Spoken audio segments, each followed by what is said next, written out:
Pemirsa, khususnya Anda mahasiswa Universitas Terbuka dimanapun Anda berada, selamat berjumpa dalam program perkuliahan Universitas Terbuka. Pada program kali ini, kita akan membahas mata kuliah puisi, dengan topiknya yakni bahasa kias dan gaya bahasa.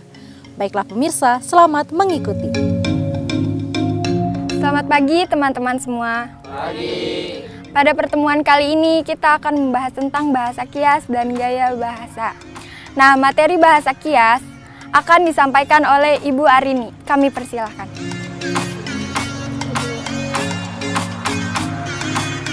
Baik, Assalamualaikum warahmatullahi wabarakatuh. Waalaikumsalam warahmatullahi wabarakatuh.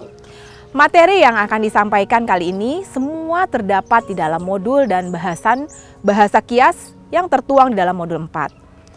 Bahasa kias yang dalam bahasa Inggris disebut figure of speech yang pada hakikatnya merupakan teknik pengungkapan bahasa untuk menghadirkan makna di luar makna harfiah atau makna yang harus digali dan dicari di luar makna konvensional, makna tersurat atau makna denotasi. Bahasa kias memiliki fungsi mengedepankan kecenderungan tematis, mengonsentrasikan makna, membangkitkan tanggapan pembaca dan mendapatkan ekspresi puitik. Jenis-jenis bahasa kias antara lain simile, metafora, metonimi, sinekdoke, dan personifikasi. Simile dan metafora merupakan bahasa kias berbentuk perbandingan.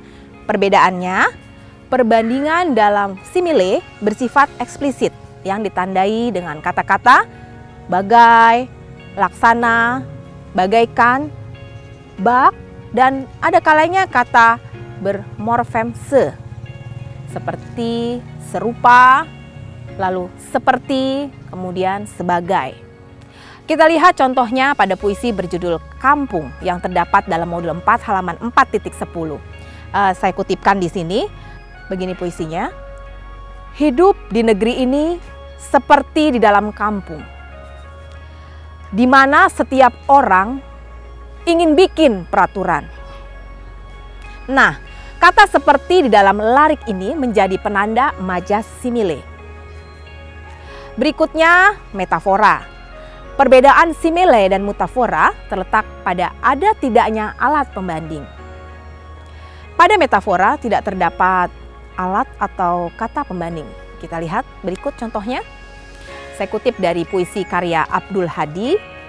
Teman-teman bisa membaca kembali di halaman 4.14. Berikut contoh puisinya.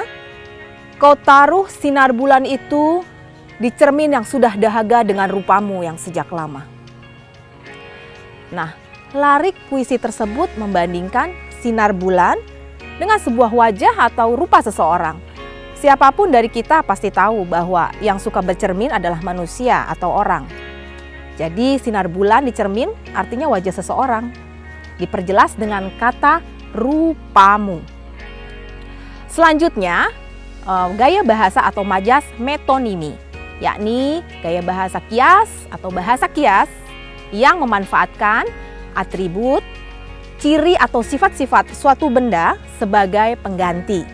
Contohnya, saya akan kutip lagi ya dari puisi yang terdapat pada halaman 4.26 pada modul. Di kota itu, kata orang, gerimis telah menjadi logam. Di dalam cahaya, hari pun bercadar. Tapi aku tahu, kita akan sampai di sana. Nah, kata logam dan cahaya merujuk suasana terang. Sedangkan kata cadar menunjuk pada sesuatu yang belum jelas. Mungkin kekelaman atau keremangan. Oke, baik, selanjutnya adalah tentang majas sinekdoche. Majas sinekdoche adalah bahasa kias yang menyebutkan sebagian untuk keseluruhan. Dengan kata lain, suatu bagian mewakili keseluruhan secara utuh. Baik, berikut contohnya ya. Semua mata tertuju ke sana, mengharapkan ia kembali. Di tengah debu dan keringat bumi. Nah, puisi ini dikutip dari puisi Mikraj. Selanjutnya untuk contoh kedua, akan saya bacakan kembali contoh puisinya. Muka-muka yang lelah berbinar di redup sinar. Puisi ini dikutip dari puisi yang berjudul Jika Hari Rembang Petang. Kata mata dan kata muka pada kutipan puisi tadi berfungsi mewakili orang sebagai manusia dalam keseluruhan. Pada larik semua mata tertuju di sana, berarti semua orang memandang ke satu arah. Sedangkan larik muka-muka yang lelah bermakna wajah orang-orang yang tampak lelah. Baiklah, bahasa kias yang terakhir yang dituliskan dalam modul ini adalah personifikasi. Nah, ini ada di halaman 4.28 pada modul mata kuliah puisi. Personifikasi merupakan pemberian sifat-sifat manusia kepada suatu hal atau mempersamakan benda-benda mati dengan manusia yang hidup. Ya, saya mengambil contoh dari modul puisi yang ditulis oleh Ibnu Santoso berikut ini. Di mana puisi tersebut berjudul Langit di Mana-Mana karya Abdul Hadi WM. Langit di Mana-Mana karya Abdul Hadi WM. Langit berjalan di atas pohon-pohon. Di mana-mana bayangan mereka di atas air, di atas pasir dan gelap. Bintang-bintang seperti lampu-lampu yang ditaruh para nelayan dan bunyi-bunyian ditabuh senja pada batu karang. Lapar semesta itu, haus waktu, dan awan cair menembus dinding hatimu. Nah, majas personifikasi tampak pada frase langit berjalan, kemudian lapar semesta. Lalu saya beri satu contoh lagi, menurut saya puisi ini sangat bagus dengan gaya personifikasinya. Percakapan dalam kamar karya Sapardi Djoko Damono. Puntung rokok dan kursi bercakap tentang seseorang yang tiba-tiba menghela nafas panjang lalu berdiri. Bunga plastik dan lukisan dinding bercakap tentang seseorang yang berdiri seperti bertahan terhadap sesuatu yang akan menghancurkannya. Jam dinding dan penggalan bercakap tentang seseorang yang mendadak membuka pintu lalu cepat-cepat pergi tanpa menutup kembali. Topeng yang bergantung di dinding itu yang mirip wajah pembuatnya tak berani mengucapkan sepatah kata pun. Ia merasa bayangan orang itu masih bergerak dari dinding ke dinding. Ia semakin mirip pembuatnya karena sedang menahan kata-kata. Nah, pada contoh puisi tersebut banyak sekali ya majas atau gaya bahasa personifikasi digunakan. Antara lain apa coba? Puntung rokok, lalu kursi bercakap, kemudian bunga plastik dan dinding bercakap, dan seterusnya.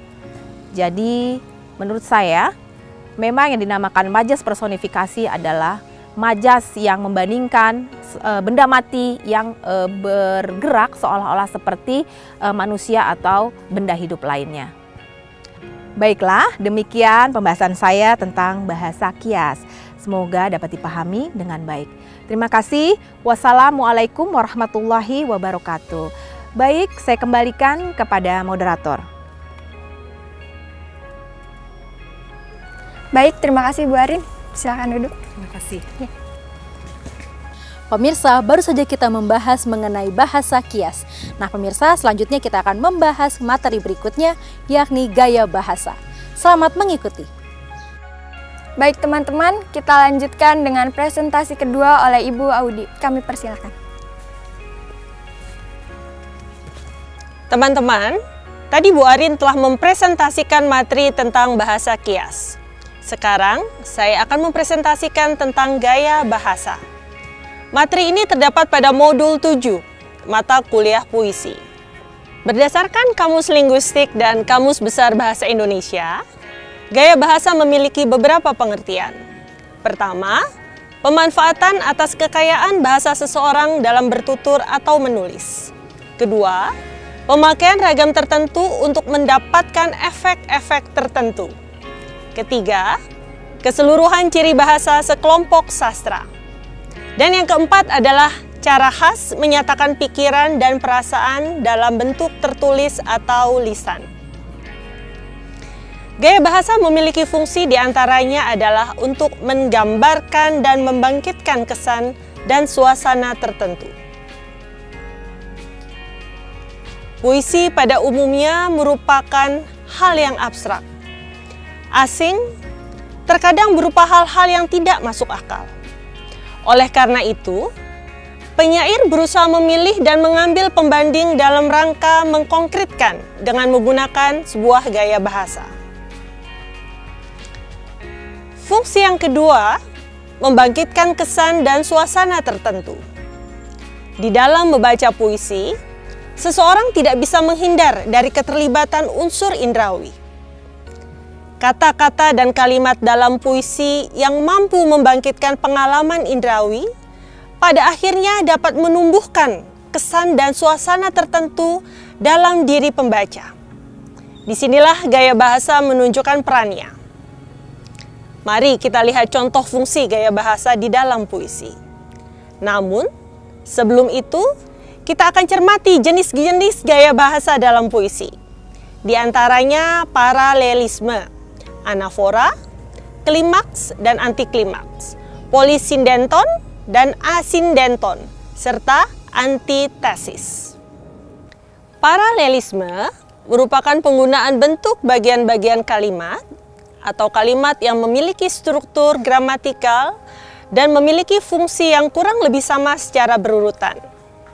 Pengertian ini saya kutip dari modul 7 halaman 7.24. Teman-teman dapat membaca kembali di sana. Untuk contoh paralelisme, saya mengutip bait sajak ziarah karya Ahmadun Yosi Herfanda yang terdapat pada halaman 7.25. Dengan ilmu kuziarahi Nabi Hidirku, yang berpusara di sungai jiwa dengan kata kubongkar rahasia alima, yang terkunci di balik sukma. Tampak sangat jelas kepararelan atau kesejajaran larik-larik puisi tersebut. Dengan ilmu kuziarahi, dengan kata kubongkar, yang berpusara, dan yang terkunci. Jenis gaya bahasa berikutnya adalah anafora. Anafora merupakan satu dari beberapa jenis gaya bahasa atau majas repetisi. Anafora merupakan gaya bahasa yang mengulang kata atau frase yang terletak di awal kalimat. Teman-teman dapat membaca puisi Badan Hanya Alatku yang terdapat pada halaman 7.26. Saya hanya akan mengutip sedikit saja sebagai berikut. Aku hati rohani, aku hati nurani, aku hati sanubari. Dengan mudah teman-teman dapat melihat pengulangan tersebut. Berikutnya adalah gaya bahasa klimaks dan anti-klimaks. Klimaks merupakan gaya bahasa yang mengandung urutan-urutan pikiran yang setiap kali semakin meningkat kepentingannya. Sedangkan anti-klimaks, kebalikan dari klimaks, yaitu gaya bahasa yang mengungkapkan gagasan atau pikiran yang diurutkan dari hal penting ke gagasan yang kurang penting. Berikut adalah contohnya. Untuk klimaks, matamu Tuan begitu dingin dan kejam. pisau baja yang mengorek noda dari dada. Dari tapak tanganmu, angin napas mereka menderita. Hatiku berguling lepas dari rongga. Puisi ini dari balada Orang-Orang Tercinta. Untuk yang anti klimaks, pandanglah yang masih sempat ada. Pandanglah aku sebelum susut dari suasana, sebelum pohon-pohon di luar tinggal suara. Puisi ini merupakan puisi dari Sapardi Djoko Damono berjudul Dukamu Abadi.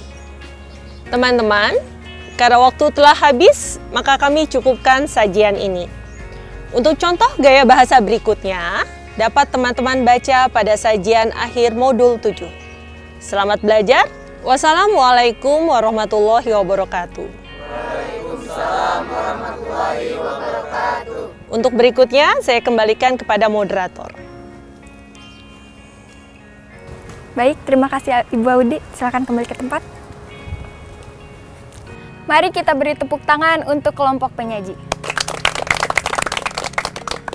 Baiklah teman-teman, usai sudah presentasi kali ini, sampai jumpa di lain kesempatan. Wassalamualaikum warahmatullahi wabarakatuh. Waalaikumsalam warahmatullahi wabarakatuh.